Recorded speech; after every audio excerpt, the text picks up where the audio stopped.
ஒரு மகிழ்ச்சியான செய்தி. இதயம் நலனையின் விலை லிட்டருக்கு ரூபாய் 105 குறைஞ்சிருக்கு. செப்டம்பர் 2023ல 1 லிட்டர் இதயம் நலனையின் அதிகபட்ச விலை ரூபாய் 503. ஆனா இப்ப 1 லிட்டர் இதயம் நலனையின் விலை ரூபாய் 398 மட்டும்தான் தமிழ்நாட்டுல. அப்ப இனிமே எல்லாரும் இதயம் நலனை வாங்கலாம் இல்ல? இந்து சமய அறநிலையத்துறையின் மேற்பார்வையில் இருக்கும் கோவில்களின் தணிக்கை அறிக்கைகளை PDF வடிவில் பதிவேற்றம் செய்ய அனைத்து கோவில்களின் செயல் அலுவலர்களுக்கும் அறநிலையத்துறை ஆணையர் உத்தரவிட்டார். கோவில்களின் கணக்கு விவகாரங்களை தணிக்கை செய்வதற்கு கோவில் வருமானத்தில் 4% இந்து சமய அறநிலையத்துறை கட்டணமாக வசூலிக்கிறது.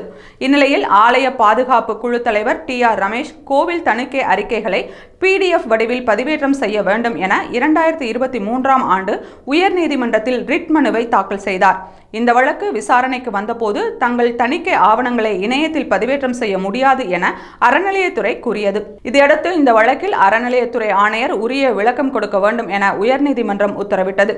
இந்நிலையில் இந்து சமய அறநிலையத்துறையின் மேற்பார்வையில் இருக்கும் அனைத்து இணை ஆணையர்கள், உதவி ஆணையர்கள் மற்றும் முதுநிலை செயல் அலுவலர்களுக்கு அறநிலையத்துறை ஆணையர் சுற்றறிக்கை அனுப்பியுள்ளார்.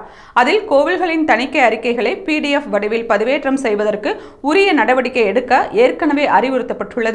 எனவே அனைத்து கோவில்களின் தணிக்கை அறிக்கைகளையும் அந்தந்த கோவில்களின் இணையத்தில் ITMS மென்பொருள் மூலம் PDF வடிவில் ஜனவரி 31ஆம் தேதிக்குள் பதிவேற்றம் செய்ய வேண்டும் என்று அறநிலையத்துறை ஆணையர் உத்தரவிட்டார்.